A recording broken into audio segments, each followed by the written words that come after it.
আসসালামু আলাইকুম, কেমন আছেন সবাই? আশা করি অনেক ভালো আছেন। আজকের ভিডিওতে আপনাদের জন্য থাকছে টাইলসের ফুটিং সম্পর্কে। টাইলস কিভাবে লাগাবেন, কোন নিয়মে লাগাবেন, কোন নিয়মে লাগালে আপনাদের টাইলসের ফুটিংগুলো বেশি দিন লাস্টিং করবে, সহজে উঠবে না, সেটা আজকে আপনাদেরকে আমি এই ভিডিওতে বলে দিচ্ছি। আপনারা আশা করি শিখতে পারবেন, জানতে পারবেন। আর আমার এই ভিডিওটি ভালো লাগলে আপনারা শেয়ার করে আরেকজনকে পৌঁছায় দিবেন। তাহলে যাওয়া যাক। আপনারা প্রতিটা টাইলসের দোকানের মধ্যে এরকম টাইলসের পুটিং পেয়ে যাবেন। আপনারা বাড়িতে নিয়ে গিয়ে টাইলসের পুটিংগুলা একটা বাটির মধ্যে নিয়ে নেবেন।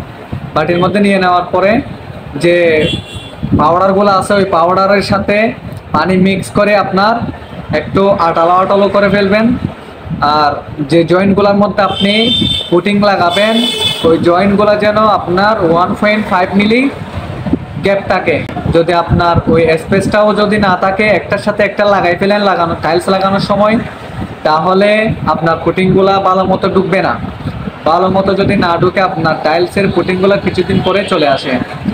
আর আপনি যে জয়েন্টের মধ্যে আপনি বাথরুমে বলেন, কিচেনে বলেন, ফ্লোরে বলেন, রুম ফ্লোরে বলেন, যেখানে আপনি টাইলসের পুটিংগুলো লাগাবেন ওই জয়েন্টের মধ্যে আপনি এরকম একটা টিকসল আছে কেমিক্যাল, ওই কেমিক্যালের সহযোগিতায় আপনি জয়েন্টগুলো ভালো করে পরিষ্কার করে ফেলবেন।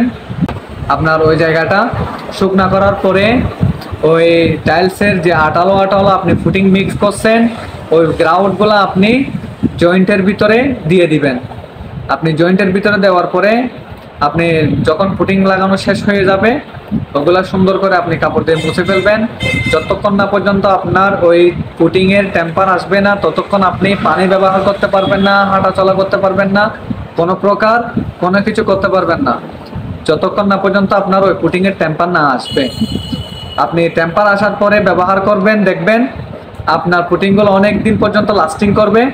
আশা করি আপনারা এই ভিডিওতে আমি কোন নিয়মে পুটিং লাগানোর কথা বলেছি, কোন নিয়মে লাগালে আপনার পুটিং উঠবে না, ওগুলো আপনি ডিসাইড করে কম্পেয়ার করে বুঝতে পারছেন। আজ ঠিক আছে, এতটুকুতে থাকবে। পরের ভিডিওতে আপনাদের সাথে দেখা হবে। আমার এই ভিডিওটি যদি ভালো লাগে থাকে লাইক, কমেন্ট, শেয়ার করে রাখবেন। আসসালামু আলাইকুম।